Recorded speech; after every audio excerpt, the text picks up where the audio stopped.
المصاريف اللي ما حدش بيحسبها قبل ما ييجي دبي. لو أنت بتفكر إنك تيجي تعيش في دبي، غالبًا أول حاجة عملتها إنك فتحت الآلة الحاسبة وعملت كالآتي: قُلت مثلًا أنا مرتبي 15,000 درهم، الإيجار 5000، العربية 1000، الأكل والشرب 2000، خلاص أنا كده زي الفل. لأ يا معلم، أنا جاي في الفيديو ده أكلمك عن أخطر حاجة ممكن أنا تقريبًا ما شُفتش حد اتكلم فيها على اليوتيوب. يمكن ده الفيديو الوحيد اللي بيتكلم فيه عن مصاريف hidden، مصاريف مخفية أنت ما تعرفهاش، خصوصًا الناس اللي عايشين برّه دبي واللي لسه ما جوش دبي أو لسه جايين على job offer وفاكرين إن مصاريفهم بس هيقسّموها أكل وشرب وبنزين والموضوع انتهى. لأ، أنا جاي أقول لك بقى في الفيديو ده إن في مصاريف خفية، في حاجات أنت ما تعرفهاش. الناس اللي تعرفها هي الناس اللي عايشة هنا في دبي، وأنا جاي النهارده في الفيديو ده أقول لك على الموضوع ده. والموضوع ده أو الفيديو ده يمكن هو من أخطر وأهم الفيديوهات اللي أنا عملتها على القناة بتاعتي، لإن في ناس بسبب الفيديو ده حاجة من 2، هيطلعوا من الفيديو ده بحاجة من 2: يا إما تطلع بمرتبك أو تحسب مرتبك صح وتطلع بالمرتب مكفّيك وموفّر منه وفاتح مشروع بالحاجات اللي عملت لها saving، أو بسبب الحاجات الصغيّرة الخفية دي اللي أنت ما تعرفش عنها حاجة، ممكن الموضوع يوصّلك إنك مرتبك يخلص وأنت مش عارف هو بيخلص في إيه، ما أنا مقسّمه أكل وشرب وبنزين وعربية والدنيا زي الفل. لإن المشكلة هنا في دبي مش المصاريف الكبيرة اللي أنت عامل حسابها واللي أنا باقول لك عليها دلوقتي، لأ الموضوع ما بيتحسبش كده. والمشكلة الأكبر إن هي بمجرد ما بتظهر في حياتك بتقول خلاص مش مشكلة، هنا 200 هنا 100، مصاريف بقى بتظهر لك هنا وهنا، 100 50 200 في حياتك اليومية وفي فواتيرك الطبيعية، وأنت تقول عادي يا عم مش مشكلة، 100 هنا 50 هنا 200 هنا عادي جدًا بالنسبة لك. 100 درهم سالك، 50 درهم باركينج، على 400 درهم إنترنت، على مش عارف 1000 درهم في السنة تأمين، حبة فلوس على رسوم السكن، على حبة رسوم في التجديد، على شوية بقى delivery، على شوية اشتراكات منهم نتفليكس وحاجات تانية، وفجأة تكتشف إن ال15,000 درهم اللي أنت كنت فاكرهم مبلغ محترم كده بيتبخروا قبل نهاية الشهر. وخلّيني أوضّح حاجة كمان يا جماعة مهمة، الفيديو ده مش معمول عشان أقول لك هي دبي غالية والّا رخيصة، لإن السؤال ده في حد ذاته أصلًا غلط. دبي ممكن تعيش فيها ب10,000 درهم، وممكن كمان لو بتاخد 30,000 درهم ما يكفّوش. السؤال هنا إيه المصاريف اللي لازم أحسبها علشان بناءً عليها أفهم إن كان المرتب أو الjob offer اللي جاي لي ده كويس وحلو وأقدر أعيش بيه في دبي والّا ما أقدرش أعيش فيه. وأنا في الفيديو ده جاي أقول لك على المصاريف اللي ما حدش، خصوصًا الناس اللي جايين لسه جايين جداد دبي، سواء بقى من مصر والّا من أي حتة، أي حد جاي دبي ما يعرفش المصاريف دي، ولمّا بييجي بيتصدم فيها، وبالتالي حسبته اللي كان بيحسبها من قبل ما ييجي دبي بيلاقيها خرّمت منه من أول يوم. وأول حاجة هنتكلم عليها هي السكن. السكن مش هو الإيجار بس، أكبر غلطة ممكن تعملها إنك تقول الشقة إيجارها 60,000 في السنة فأنا قشطة، يبقى كده مصاريفي 5000 درهم كل شهر إيجار. لا، لا، لا يا معلم، السكن هو 60,000 بس، يعني قيمة الإيجار السنوي 60,000 بس، ده قيمة الإيجار بس. إنما بمجرد ما تدخل الشقة خلاص وتمضي العقد في مصاريف تانية مستنياك. عندك حاجة مثلًا اسمها رسوم إيجاري ودي بتدفع للحكومة، وعندك تأمين للشقة اللي هو الsecurity deposit ودي بتتفق عليها مع المالك شخصيًا، ودي بتبقى إضافة على ال60,000 اللي أنت اتفقت عليها. وعندك توصيل الكهربا والمَيّة والغاز، وعندك كمان حاجة اسمها الديوا deposit أو الdeposit ده اللي هو إيه، الإيداع، بتعمل زي إيداع مالي كده للكهربا اللي هي ديوا. وديوا نفسها أو شركة الكهربا بتاعة دبي بتاعة الحكومة بتقول إن الsecurity deposit لديوا بيكون 2000 درهم، ال2000 درهم دول بتكون مستردة refundable يعني. أمّا بالنسبة للفيلا اللي ربنا يوعدنا إن شاء الله فبيكون الsecurity deposit لديوا فيها بيكون 4000 درهم. ده غير كمان إن في حاجة اسمها رسوم activation دي برضه بتدفع للمكتب اللي بيأجر لك. فأنت يا معلم مش بس أنت بمجرد ما دخلت البيت لسه ما حطيتش راسك على المخدة، في لوكشة مصاريف اللي أنا قُلت لك عليها دي مستنياك. طبعًا قيمتها بقى والتفاصيل هنخش في كل فيديو إن شاء الله، كل حاجة ليها علاقة بالسكن ومصاريفه الhidden هاعمل لها فيديو منفصل، بس أنا دلوقتي باجيب لك الحاجات in general، إيه الحاجات اللي مستنياك كمصاريف مستنياك في حاجات تانية غير السكن، وهاقول لك عليها دلوقتي. طبعًا في حاجة مش عايز أنساها برضه وإحنا بنتكلم على السكن، وهو تسجيل إيجاري نفسه، بتسجله إزاي أونلاين. يعني مثلًا خلّيني أدّي لك مثال، أنت النهارده لمّا تيجي تسجل العقد الإيجاري بتاعك، لمّا تمضي كده عقد إيجار وعايز ت ت تسجله في حاجة اسمها DLD أو دبي land department اللي هي بتاعة الحكومة، بيكلفك حوالي 177 درهم، أنت ما كنتش مثلًا عامل حسابك عليهم. ده غير طبعًا إحنا اتكلمنا في حاجات تانية بالآلافات زي الsecurity deposit اللي هو بتتفق معاه مع المالك، ممكن تكون شهر، وممكن مثلًا الديوا deposit 2000، في حاجات تانية أنا بادّيك عليها أمثلة. دي كلها مبالغ بتدفع plus الإيجار، يعني ال60,000 plus الحاجات اللي اتكلمنا عليها. بس أنا مش عايزك تستعجل عشان لسه في مفاجأة كبيرة سايبها لك في آخر الفيديو، في شوية مصاريف كده هاقول لك عليها في حياتك هتقابلك أنت عمرك ما كنت تتخيل ولا كانت في حسبتك أول ما جالك الjob offer أو أول ما جالك المرتب المرتب اللي هتاخده في دبي. وده يودينا بقى للنقطة رقم 2، في حاجة اسمها الhousing fees، ودي الحاجة اللي ناس كتير بتكتشفها بعد ما بيسكنوا، بعد أول شهر، بعد ما بييجي له أول فاتورة. خلّيني أشرحها لك، أنت أجرت دلوقتي شقة، دفعت الإيجار، بعدها بقى قُلت خلاص أنا كده زي الفل، لكن بمجرد ما بتيجي لك بقى الفاتورة بتاعة الكهربا أو بنسميها ديوة، فاتورة ديوة، بتيجي عايز تفُر فيها فرّة كده وتبُص عليها عشان تعرف أنت استهلكت كهربا بكام، مَيّة بكام، تفهم الدنيا حواليك ماشية إزاي يعني. هتكتشف بقى إن في جزء في الفاتورة مكتوب هو لا كهربا ولا مَيّة، هتلاقي مكتوب في الفاتورة حاجة اسمها الhousing fees، ودي مصاريف ناس كتير لمّا بتيجي تعيش في دبي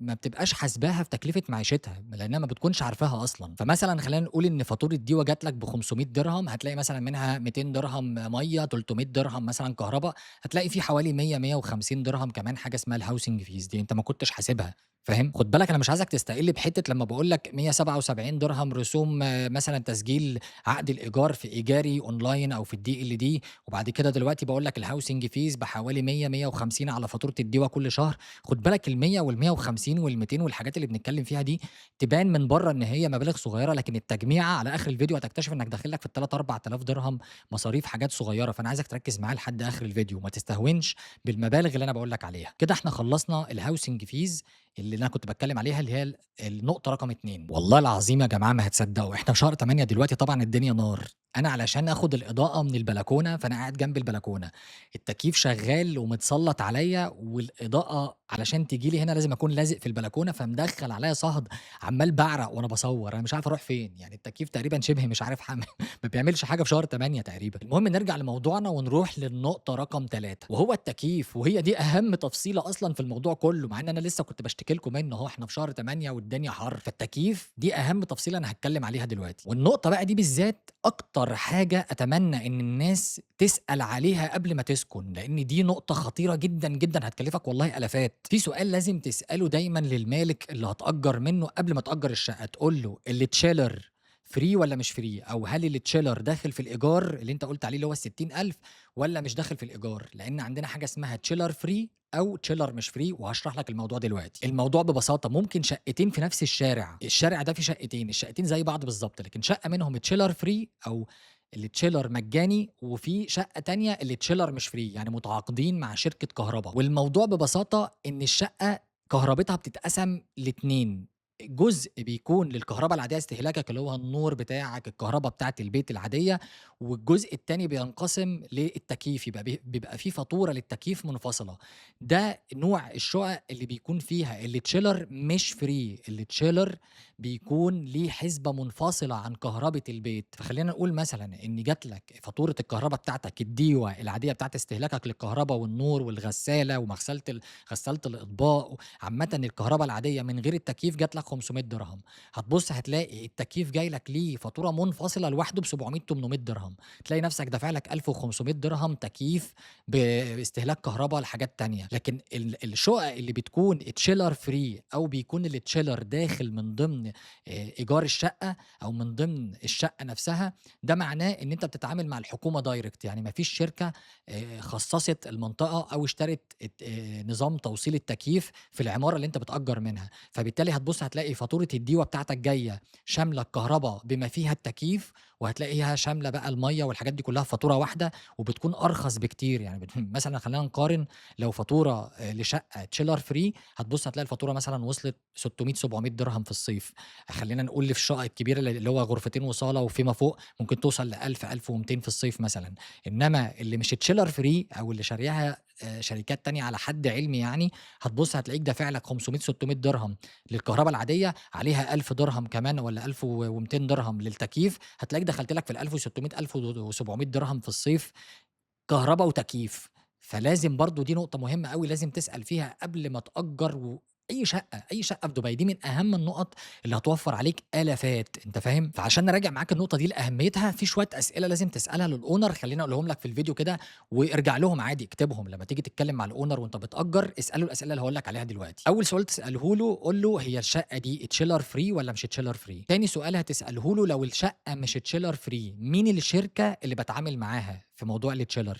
في عندنا Empower، في غير Empower، في شركات كتيرة أوي مش متذكر اسمها، لكن أشهرهم شركة Empower مثلًا، فأنت تسأله مين الشركة اللي هي مسؤولة عن الchiller لو الchiller مش free. ممكن تسأله كمان تقول له هل في رسوم استهلاك إضافية بتيجي لك والّا ما فيش رسوم استهلاك إضافية بتيجي؟ ممكن تقول له كمان إيه متوسط مثلًا الفاتورة اللي بتيجي كل شهر للشقة دي، وخلّيه يقول لك متوسط الفاتورة في الصيف وفي الشتا عشان الموضوع يبقى أوضح لك كمان. وأنت بقى لو صايع أوي بقى والدنيا جامدة أوي معاك وهتشتغل في المفتش كرومبو وبتاع، فأنت ممكن إيه بقى كمان ما تسألش الagent بس اللي بيأجر لك، ممكن تسأل كمان سكان العمارة. يعني لو قابلت حد طالع كده في المدخل وأنت بتتفرج تقول له حضرتك ساكن هنا؟ فيقول لك آه. قُل له مثلًا أنت بتدفع كهربا هنا قد إيه؟ افهم، حاول تجمّع المعلومة دي لأن الكهربا من أهم المعلومات اللي لازم توصل لها. وعلى فكرة عادي جدًا ممكن من حقك تقول له ممكن أشوف بس فاتورة من الفواتير اللي كانت بتيجي هنا للصيف أو متوسط مثلًا الفواتير بتاعة الكهربا. دي الأسئلة المهمة اللي أنت لازم تسألها للagent قبل أو الowner قبل ما تأجر منه شقة. ومن هنا بقى ننُط على النقطة الرابعة وهي الإنترنت والموبايل، ودي الحاجة اللي كلنا بنتعامل بيها كأن ده هو ده الأكسجين بتاعنا. يعني الإنترنت والموبايل ده هو أكسجين الحياة بالنسبة لنا هنا، ودي مشكلة كبيرة ناس كتير بتُقع فيها. ناس كتير بتيجي تحسب مصاريفها مثلًا الشهرية، بتقول مثلًا أنا إيجاري كذا، سكني كذا، البنزين كذا، العربية كذا، وبتنسى خالص إن في حاجة اسمها home إنترنت. أنت في إنترنت في البيت لازم تجيبه، وكمان غير الإنترنت اللي بييجي لك على التليفون، خط التليفون بتاعك بتاع الموبايل. ويا سلام بقى يا معلم لو أنت زوج وزوجة، لو أنت متجوز فأنت خطين بقى، خطين تليفون. ده غير طبعًا إنك ساعات بتبقى عايز بقى package محترمة بقى جاي دبي والنت سريع وبتاع، فالموضوع يبتدي يجمّع عليك. وهنا برضه أرجع وأأكد تاني إن أنا مش باتكلم على الإنترنت بس، هو الإنترنت بند من بنود كتيرة أنا باكلمك فيها دلوقتي، التجميعة بتاعتها هتدخّلك في آلافات في خلال الشهر، وهي دي الفكرة الأساسية من الفيديو اللي أنا باتكلّم فيه دلوقتي. فأنت أهم حاجة لازم تفكّر فيها وتدخّلها في الحسبة بتاعتك وما تسقّطهاش وما تنساهاش، هي الhome إنترنت.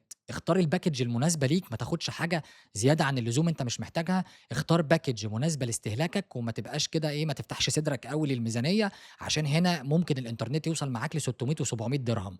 فأنت اختار اللي يناسبك أنت ومراتك أو أنت لوحدك، وهات بس اللي على قدّك، ما تفتحش صدرك أوي يعني. حتى لو ادّوك عروض وقالوا لك هندّيك الreceiver free وهندّيك مش عارف الراوتر free وهنعمل لك وهنسوي لك، احلق لكل الكلام ده كلّه. شوف أنت المناسب للبادجت بتاعتك إيه على قد استهلاكك وهاته، ما تفتحش الميزانية. وخلّينا بقى ننُط على النقطة الخامسة، المرحلة الخامسة وهي العربية. وهنا أنا عندي مقولة دايمًا باقولها لأي حد بييجي هنا، العربية مش قسط وبنزين بس. ودي بقى حُفرة مالية صغنّنة جميلة كده، كتكوتة صغيّرة كده. في واحد يصحى من النوم يقول لك بُص يا معلم أنا هاشتري عربية كاش. يقول لك ده كده ممتاز، أنا ممتاز، يعني أنا هاشتري عربية كاش فأنا خلاص كده ما عنديش بقى غير مصاريف البنزين بس، ولا عندي قسط ولا عندي أي حاجة خالص. فأنا أقول له بقى حلاوتك يا معلم، تعالَ بقى نحسبها مع بعض لأن الموضوع مش قسط وبنزين يا ريس. أنت بمجرد ما بتشتري عربية بقى سواء تقسيط والّا كاش، ففي حاجات تانية مستنياك، تعالَ نعدهم. رقم 1 التأمين والتسجيل، لازم تأمِّن على عربيتك وتسجلها، دي رسوم لوحدها. تاني حاجة الصيانة، لازم مليون في المِيّة هتعمل لعربيتك صيانة، لإن بسبب الحَر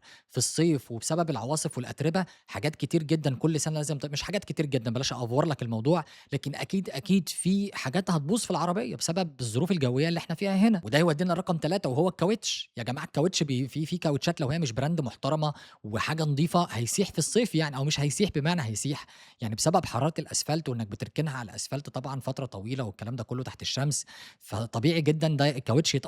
فأنت أكيد طبعًا هتغيّر الكاوتش، وبناءً على يعني quality الكاوتش اللي أنت هتشتريه، هيحدد هيعيش معاك قد إيه. لو هي quality محترمة ممكن تقعد معاك سنتين. في ناس أنا أعرفهم بيجيبوا التايواني والصيني والكلام ده كله بيغيّرها كل سنة. ده غير طبعًا رقم 4 وهو الغسيل. عربيتك لازم تغسلها خصوصًا إن الجو هنا فيه تراب، فأنت في بعض الأوقات طبعًا مش طول السنة، بحكم طبعًا الطبيعة الصحراوية والكلام ده كله، فأنت التراب لازم عربيتك تكون مغسولة كويسة. خد بالكم يا جماعة اللي بيهمل في غسيل عربيته هنا وعربيته بتبقى ماشية متربة، التراب طبعًا القوي أو عليها غبار قوي وشكل العربية مش كويس، الحكومة هنا أو الشرطة هنا ممكن تدّيك مخالفة بسبب إن عربيتك مش نضيفة. والحاجة الأخيرة اللي عايز أتكلم عليها وهي الparking. الparking ده لوحده أصلًا عايز فيديو لوحده. فأنت لو هتركن عربيتك، أنا مثلًا باركن عربيتي برّه في الشارع في حاجة يعني حاجة تبع الحكومة اللي هو الRTA، أنا بادفع لها 200 درهم في الشهر. وخد بالك أنت لو ركنت عربيتك برّه من غير ما تكون مشترك أو بتدفع الparking بتاعها، هينزل عليك 150 درهم غرامة في اليوم. فأنت هتلاقيك متسوّح في الفلوس. غير كمان بقى في حاجة في مصاريف العربية أنا نسيتها وهي حاجة اسمها سالك. بالبلدي كده الناس اللي عايشين في مصر، شُفت البوابات؟ لمّا أنت بتخش البوابة تعدّي من بوابة إسكندرية، تعدّي من بوابة مش عارف الطريق الدائري، مش عارف إيه، بتدفع على البوابات دي رسوم. هنا البوابات دي إلكترونية، في كده بوابات اسمها بوابات سالك، بتبقى موجودة بتعدّي أنت من تحتها وأنت ماشي في طرق معيّنة، فدي بتعدّيك بتحاول توصّلك للأماكن اللي أنت عايز توصل له في طريق يعني بطريق أسرع أو طريق أسهل. سالك ده لوحده مثلًا ممكن يكلّفك حوالي 150، 200 درهم، يعني مثلًا بوابات سالك دي أنت لو عدّيت منها مثلًا في أوقات الذروة بتكون تكلفة كل بوابة 6 درهم، وفي الأوقات اللي هي ما بيكونش فيها ذروة أو زحمة بتكون 4 درهم، وأعتقد تقريبًا بعد الساعة 00:00 أو في توقيتات معيّنة بتكون هي مجانية ما بتكونش بفلوس في أوقات معيّنة. طبعًا أنت هتقعد تقول لي طب ما 6 درهم يا معلم أنت بتكلمني في 6 درهم و4 درهم، ده 6 درهم و4 درهم يعني، فاقول لك يا صاحبي ما بتتحسبش كده يا صاحبي، لأنك أنت النهارده خلّينا نقول أنت نازل من بيتك رايح شغلك، فأنت هتعدّي على بوابتين مثلًا وأنت رايح الشغل، البوابتين دول 6 و6 يكلفوك 12 وأنت رايح و12 وأنت راجع، فأنت بتتكلم في حوالي 24 درهم في اليوم، فاهم؟ اضربهم بقى في 22 يوم عمل، ده على أساس إنك ما بتنزلش تعدّي من البوابات دي في الweekend، فهتلاقيك دافع لك 528 درهم في الشهر، أدي يا باشا 550 درهم سالك وإحنا لسه ما عملناش حاجة، زائد زي ما قُلت لك الparking زائد جمّع بقى، أنت كده عدّينا ال2000 يا جماعة تقريبًا، أنا عايز حد بقى في آخر الفيديو يكتب لي كده في الكومنتات توقعاته كده، يحسب المبالغ اللي أنا عمّال باتكلم فيها دي، فيكتب لي متوسط المصاريف في نهاية الفيديو وصلنا لفين، يعني الحاجات الإكسترا دي اتحسبت علينا بكام، فزي ما قُلت لك يا ريس 500 بس سالك، إحنا لسه لا حطينا بنزين ولا دفعنا حتى مخالفات، لإنك ما أعتقدش إن في حد بيقفل السنة 12 شهر هنا في دبي من غير ما يكون لابس له 4، 5 مخالفات يعني، بتتكلم minimum أعتقد ما حدش بيعدّي من غير 500 درهم مخالفات مثلًا، اللي بيعمل أقل من 500 درهم ده بصراحة أنا أقول عليه دكر، أقف كده أسلّم عليه كده، أتصور معاه سيلفي. وفي حاجة أنا حاسس إن أنا كروتّها كده في نُص الفيديو وخلّينا نحطها الpoint رقم 6 وهو الparking، لإن الparking والله العظيم بيصرف كتير، ومن أهم المصاريف فعلًا اللي أنت ما بتحسّش بيها، ليه بقى يا معلم؟ في أوقات بتدفع 4 درهم على الساعة للparking، وفي أوقات بتدفع 6 درهم للساعة في الparking في أماكن وأماكن، أنا عايز أقول لك إن هي ساعات بتوصل ل10 درهم في الساعة، فأنت هتقول لي يا معلم هو أنا بايت في الشارع؟ ما أنا يعني كل شوية هاركن عربيتي في parking، أيوه، ما أنت مثلًا شغلك ما فيهوش parking فأنت هتركن برّه، هتدفع على الساعة 4 درهم أو 6 درهم أو 10 درهم. حسب المنطقة، أو زي ما قُلت لك قبل كده المنطقة اللي أنت ساكن فيها مثلًا الbuilding ما بيوفّرلكش parking لعربيتك، أو أنت عندك عربيتين، واحدة لمراتك واحدة ليك، فأكيد مراتك هتركن في الparking بتاع الbuilding وأنت هتركن برّه، غير بقى طبعًا إنك لمّا بتخرج في الweekend مثلًا بتروح أماكن معيّنة بتخرج فيها، فأنت بتركن عربيتك برّه، فدي برضه مصاريف parking. عندك مثلًا منطقة سكنية 100% اسمها JVC، لسه مؤخرًا لسه ما كانش فيها أصلًا parking بفلوس، لسه في شهر مارس اللي فات أعلنوا إن الparking فيه هناك الساعة ب6 درهم. ودي تعتبر متوسط برضه للparking عالي مش قليل، تخيّل واحد ساكن في منطقة زي دي وبس عامل حسابه إن مصاريفه هي الإيجار ال50، 60 ألف اللي بيدفعهم في السنة رسوم الإيجار، ومش عامل حسابه إن الparking هناك مستحيل، أو علشان تركن هناك هيشرّجك على الساعة مثلًا 6 درهم، فأنا عشان كده باقول لك ما تختارش البيت بناءً بس على السعر أو المساحة عجبتك أو الview أو الكلام ده كلّه، في حاجات كتير لازم تسأل عليها ومن ضمنها برضه الparking، أنت بتوفّر لي parking والّا لأ؟ بتوفّر لي العربية والّا العربيتين؟ ولو أنت بتوفّر لي العربية وهاركن عربيتي التانية برّه الأسعار بكام؟ فيبقى أنت بقى وفّرت إيه يا معلم؟ لو أنت أصلًا ما تعرفش الحسابات دي من أول يوم جالك فيه الjob offer أو العرض بتاع المرتب اللي هتيجي بيه في دبي. ومن هنا بقى خلّينا ننُط على نقطة مهمة أوي، النقطة رقم 7 وهي الأكل، وأنا برضه ليّا مقولة هنا في الموضوع ده باقول لك إن الأكل مش في السوبر ماركت بس، لو أنت شخص منظّم وبتطبخ في البيت فبنسبة 99% أنت تقدر تتحكم في ميزانية الأكل بتاعك كل يوم أو كل شهر، لكن المصيبة بقى بتوصل لمّا أنت بتتحط في مواقف فتضطر تطلب أكل من برّه، مروّح بقى من الشغل تعبان مش قادر تقف في المطبخ عشان تطبخ، فتقول خلاص بقى النهارده أنا هاطلب بقى من برّه، هاطلب من أي مطعم لإنك مش قادر تقف تطبخ لنفسك، وأنت مفرهط كده يا معلم هتقوم ماسك الapplication بقى طلبات والّا غيره، هتطلب هتبُص كده الله ده حلو أوي وجبة ب45 درهم، زي الفل يا باشا حُط 45 درهم، وبعدين تُفاجأ كده إن في تحت service fees مش عارف 5، 6 درهم وdelivery fees حوالي 10 درهم، تبُص تلاقي ال45 درهم دي نطّت بقدرة قادر بقت 60، 65 درهم، وبالإضافة بقى لحاجة جميلة أوي طلبات وغيرها من الapplication بتقول لك إيه، إحنا الminimum order بتاعنا 100 درهم،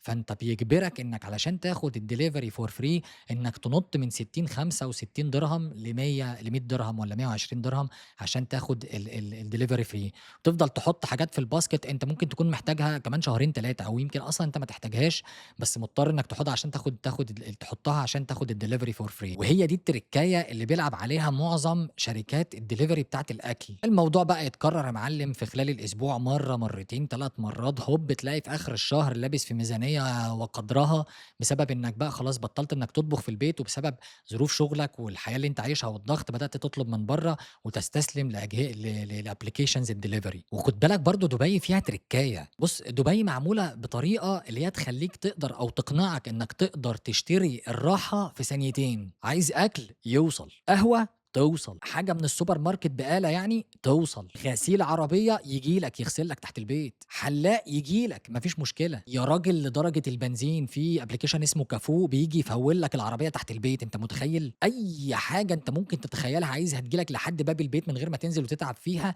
هتلاقي application بيعملها لك، وادفع لنا بس 70 درهم وإحنا نحل لك المشكلة كلها. والخطر هنا كمان إنك بتدفع ديجيتال Apple Pay، فاهم؟ فأنت الapplication اخترت الخدمة اللي هتيجي لك لحد الباب عندك، أنت مرتاح في ثانيتين، ادينا بس حتة Apple Pay والدنيا تبقى زي الفل، فأنت ما بتحسش بالفلوس. ودي في رأيي حاجة من أخطر الحاجات اللي ليها علاقة بالمصاريف اللي موجودة هنا في دبي، وهي سهولة الصرف. ومن هنا بقى ننط على النقطة رقم 8، وهي الخروجات بقى والفُسح والقهاوي والدلع. ودي بقى بنحطها تحت مسميات أنا النهارده ما صرفتش حاجة، ده هم ال20 درهم بتوع القهوة بتوع الصبح. بعد الشغل كده، بعد ما خلّصت فرادة الشغل، قعدت مع أصحابك على القهوة كمان ودفعت لك 50، 60 درهم كده مع الرجالة. وبعدين وأنت قاعد مفرهد قدّام التلفزيون بالليل، رُحت طالب لك كده snack كده ب50 والّا ب40 درهم وأنت بتتفرج على الفيلم، على باركينج 15 درهم، على سالك 10، 15 درهم. وبعدين تبُص كده لنفسك وتقول أنا روّحت النهارده البيت والله ما صرفتش حاجة، هم ال20 درهم بتوع القهوة وشوية التحابيش اليومية اللي لازم أدفعها علشان يومي يمشي.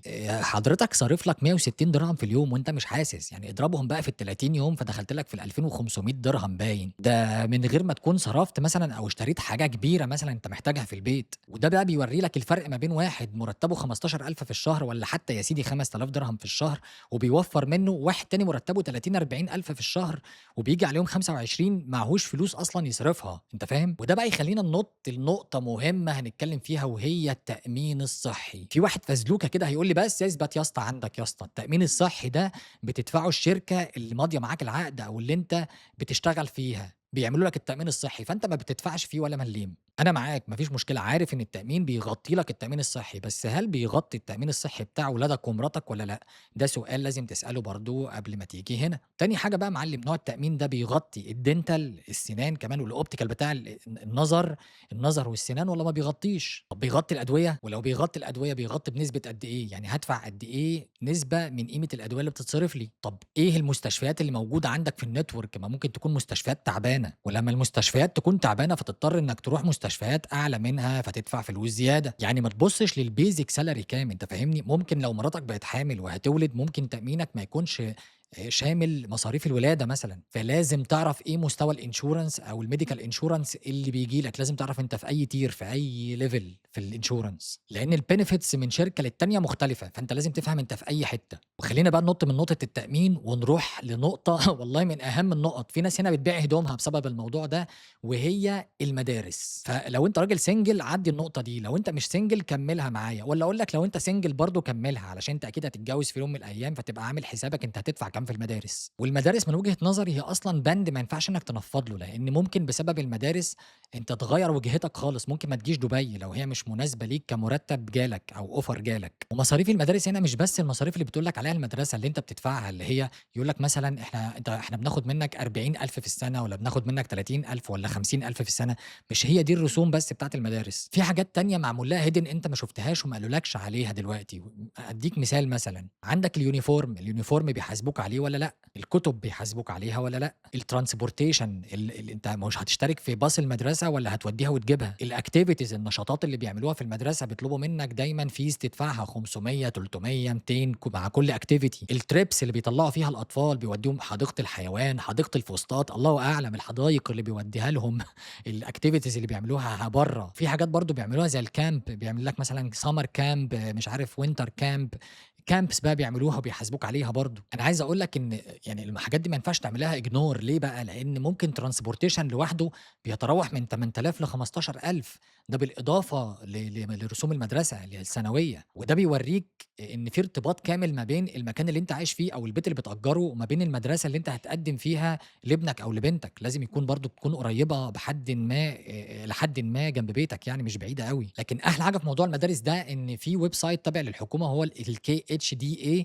ده web site مخصص من الحكومة عشان تخش تشوف مصاريف الباص، مصاريف المدارس لكل المدارس اللي موجودة هنا في الإمارات، فتقدر تخش الموضوع شفاف تمامًا، يعني مش محتاج إنك تروح بنفسك وتدوّر والكلام ده كله لأ، في Excel sheet موجود على الKHDA على الweb site بتاع الحكومة، تقدر تخش وتحدد المدرسة اللي أنت عايزها وتشوف مصاريفها إيه، وبالتالي مثلًا أنت لمّا ييجي لك job offer ب20,000 درهم مش عايزك تبُص ل20,000 إن هي الله حلوة جميلة كبيرة أو 10,000 أو whatever لازم برضه تحدد أنت ظروفك إيه بالنسبة ل20,000 أنت راجل متجوّز ومعاك عيال، طَب هتعمل إيه؟ هتجيب عيالك معاك الإمارات وهيقعدوا معاك وهتدخّلهم مدارس والّا لأ؟ طَب أنت سكنك في أي منطقة، في عجمان، في الشارقة، في دبي، طَب المدارس اللي حوالين السكن بتاعك هتكون في حدود كام؟ تخش تشوفها وتحسبها وتعرف مصاريف الباص بتاع الأوتوبيس بتاع المدرسة قد إيه، فبالتالي تبدأ تحدد موقفك، أنا اللي هاودّي عيالي المدارس والّا هاشترك لهم في الباص لإن ظروفي ما تسمحش. فأنت الموضوع مش بس جالك ال10,000 ال5,000 ال20,000 فأنت تفرح وتتبسط إن الموضوع كده أكيد بنسبة مليون في المِيّة هيغطي مصاريفك. اعرف أنت جاي لوحدك والّا معاك عيلة والّا ظروفك إيه، وده يخلّيني أودّيك لنقطة برضه مهمة لازم أكلّمك فيها خصوصًا للناس أو خلّينا نتكلّم عن النقطة دي وهي أول شهر ليك في دبي أو أول شهر ليك في الإمارات. قبل ما تيجي هنا وأنت جاي تدوّر على شغل أو يكون أول شهر ليك في الشغل فأنت بتصرف من جيبك، فما تحسبش حسبتك تقول أنا مصاريفي 5000 إيجار وأكل وشرب 2000 زي ما اتفقنا في أول الفيديو، فتجيب معاك وأنت جاي من مصر أو من البلد اللي أنت جاي فيها تجيب معاك يا دوب على قد الحسبة بتاعتك اللي هي الكروكي اللي أنت بتحسبها دي، اللي هو 10,000 في الشهر يا دوب هم 10,000 وما تحطش في الاعتبار فكرة المصاريف الhidden اللي أنا باكلمك عليها دي. فأنت لو جاي أول شهر دبي لازم برضه تبقى عامل حسابك على سالك، على parking، على مصاريف يومية في قهوة وشاي الحاجات دي كلها بتجمّع معاك، علشان لمّا تيجي بال10,000 وتبُص تلاقي ال10,000 دي اتبخّرت في أقل من 15 يوم، هتتزنق وهتفضل قاعد متكدّر لحد ما تستلم أول مرتب ليك أو لحد ما تشتغل. أنت فاهمني؟ في بقى حاجات أنت تقعد تقنع نفسك بيها، اللي هو أنا يا جماعة أنا باشتريها أول مرّة بس والموضوع هينتهي، لكن هي بتجمّع مبالغ، يعني هاشتري سرير، ما أنا هاشتري السرير مرّة واحدة صباح الفل، اخصم من ال10,000 مكنسة، فأنا هاشتري المكنسة مرّة واحدة يعني صباح الفل، ما هي هتفضل موجودة عندي. مكوة، ما المكوة مهمة بس بتشتريها مرّة واحدة، شيل يا معلم من ال10,000 ستارة مرّة واحدة، تلفزيون مرّة واحدة، تكييف مش هنخلص بقى من مرّة واحدة، ففي الآخر المرّة الواحدة دي هتلاقيك راكب قافل لك 15,000 فوق ال10,000 اللي أنت جاي بيهم، فأنت اعمل حسابك على الكلام ده كلّه، والكلام ده دايمًا أنا باقوله للناس لمّا بتيجي هنا لأول مرّة، أنت محتاج relocation funds محتاج حاجات على جنب غير مصاريفك الأساسية اللي هي الأكل والشرب والمواصلات والحاجات دي كلّها. خُد بالك الفيديو ده ممكن يبقى أطول من كده بكتير، أنا حاولت أختصر لك على قد ما أقدر، في حاجات أنا ممكن أتكلّم عليها أكتر من دي كمان، لكن أعتقد دي أهم النُقط اللي أنت محتاج تعرفها علشان تبني حسبتك قبل ما تيجي هنا وما تتزنقش يا معلم. لكن أنا هاقول لك على قاعدة هي أهم قاعدة لازم تفكّر فيها أول ما ييجي لك job offer قبل ما توافق عليه، لو جالك offer ما تعملش budget على الراتب كلّه، أنا عايزك تعمل العكس، حدد الأول أنا عايز أوفّر كام، هاته على جنب، يعني خلّينا نفترض إن مرتبك 20,000 أنت عايز توفّر 5,000 فهات ال5 على جنب يبقى اللي أنت المفروض تعيش بيه هنا في دبي هم ال15,000 وابني حياتك بقى يا معلم على ال15,000 دول، ال5,000 اللي شِلتهم دول حوّلهم أول ما تستلم المرتب، مش تحوّلهم في آخر الشهر لمّا توفّر بقى من ال20,000 لا، ال5,000 استلمت مرتبك حوّلهم، ال15,000 هم اللي في إيدك، هم دول اللي هترتّب حياتك وعيشتك عليهم. فخلّيني أدّيك الخلاصة قبل ما نقفل الفيديو ده، وأنا عندي طلب لو أنت وصلت للنقطة دي قبل ما أقول لك الخلاصة أو الخلاصة اعمل لايك وشير وسبسكرايب للقناة علشان تسمع بقى الخلاصة. الخلاصة يا معلم للسؤال اللي دايمًا بيتسأل هي دبي غالية؟ أنا عندي إجابة غريبة شوية للموضوع ده، هي ولأ، هي غالية ومش غالية. هي غالية لو أنت عايش باللايف ستايل اللي المدينة زي دبي بتعرضه عليك، منها الرفاهية والراحة والحاجة تيجي لك في ثانيتين لحد البيت والكلام ده كله، ساعتها هتحس إن هي غالية، وممكن تكون مقبولة فعلًا وتقدر تعيش بيها بأي مرتب وتقدر تضبّط أمورك لو أنت عامل management لفلوسك ومضبّط الدنيا كمصاريف، وبالتالي ما تجيش تسأل نَفْسك هو المُرتّب ده هيكفّيني والّا مش هيكفّيني، أو أنا يعني كده هابقى مبسوط في دبي والّا مش هابقى مبسوط في دبي. عايزك تسأل نَفْسك سؤال، بعد ما أعيش في المستوى اللي أنا شايف نَفْسي فيه، يعني أنا لو متعوّد إن أنا مبسوط ومُرفّه في بلدي، هاجي هنا علشان بالمُرتّب ده مش هاعيش نَفْس العيشة، طيب هل ده تمام بالنسبة لي والّا لأ؟ فزي ما قُلت لك، أنت لو عايش عيشة معيّنة في مصر مثلًا وفاكر إنّك تقدر تعيشها هنا بالمُرتّب اللي جالك، لازم تسأل نَفْسك السؤال ده، هل أنا هاوفّر والّا مش هاوفّر؟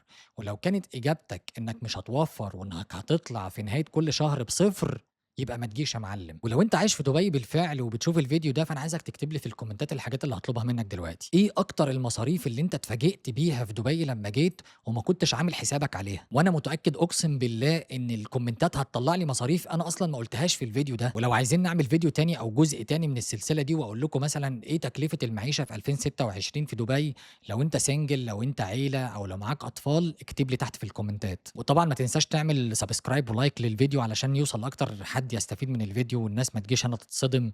ويا سلام بقى لو هتدعي لي دعوة حلوة كده في الكومنتات كده عشان ربنا يكرمني في حياتي.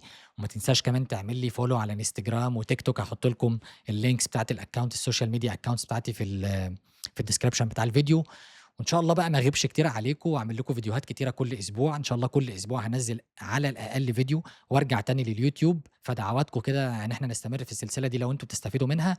وعلشان الفيديو أنا محتاج دعمكم علشان القناة كمان بتاعتي ما تتقفلش، لإن في تحديث كبير جدًا على الchannels أو القنوات اللي موجودة دلوقتي على اليوتيوب بدايةً من 1 يناير تقريبًا 2027. فمحتاج دعمكم، محتاج اللايكس ومحتاج الcomments ومحتاج الsubscribes. واكتبوا لي في الكومنتات أي حاجة أنتم عايزيننا نتكلم فيها، أي موضوع، حتى لو موضوع خارج دبي، موضوع برّه، مثلًا أي نصيحة مادية، أي نصيحة عائلية، جواز، طلاق، عيال، خلفة، أنا معاكم في أي حاجة. المهم أي حاجة نفسكم فيها اكتبوها لي في الكومنتات، وأشوفكم في فيديو جديد إن شاء الله قريب. سلام.